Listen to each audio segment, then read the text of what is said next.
ಶ್ರೀಮದ್ ವಾಲ್ಮೀಕಿ ರಾಮಾಯಣದ ಅಯೋಧ್ಯಾಕಾಂಡದ 10ನೇ ಸರ್ಗದಲ್ಲಿ ಕೈಕೇಯಿಯು ಚಿನ್ನದಂತಿದ್ದ ಮನಸ್ಸನ್ನು ಕಲ್ಲಾಗಿಯೇ ಮಾಡಿಕೊಳ್ಳಬೇಕಾಗಿದ್ದಿತು. ಆದುದರಿಂದಲೇ ಅವಳು ಸಮ್ಯಕ್ರಿತ್ವ ವಿನಿಶ್ಚಯಂ, ಯಾವುದಕ್ಕೂ ಸಗ್ಗದ ರೀತಿಯಲ್ಲಿ ನಿಶ್ಚಯವನ್ನು ದೃಢಪಡಿಸಿಕೊಂಡು ಕಾರ್ಯವನ್ನಾರಂಭಿಸಿದಳು. ಕೋಪಗೊಂಡಳು. ಭೂಮಿಯ ಮೇಲೆ ತಲಗಿದರೆ ಮಲಗಿದಳು. ಹುಬ್ಬುಗಳನ್ನು ಗಂಟಿಕ್ಕಿದಳು. ಬಳಿಕ ಚಿತ್ರಿತವಾದ ಮಾಲಿಕೆಗಳನ್ನು ದಿವ್ಯಾಭರಣಗಳನ್ನು ಕಳಚಿ ಭೂಮಿಯ ಮೇಲೆ ಚಲ್ಲಾಪಿಲ್ಲಿಯಾಗಿ ಎಸೆದಳು.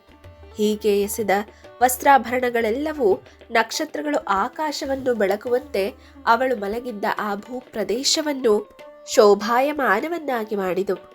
ಕ್ರೋಧಾಗಾರದಲ್ಲಿ ಕ್ರೋಧ ಮೂರ್ಛಿತಳಾಗಿ ಬಿದ್ದಿದ್ದ, ಮಲಿನ ವಸ್ತ್ರಗಳನ್ನುಟ್ಟಿದ್ದ, ಜಡೆ ಹಾಕಿಕೊಳ್ಳದೆ ಮುಡಿಯನ್ನು ದೃಢವಾಗಿ ಬಿಗಿದುಕೊಂಡಿದ್ದ ಕೈಕೇಯಿಯು ಸತ್ತುಹೋದ ಕಿನ್ನರಿಯಂತೆಯೇ ಕಾಣುತ್ತಿದ್ದಳು.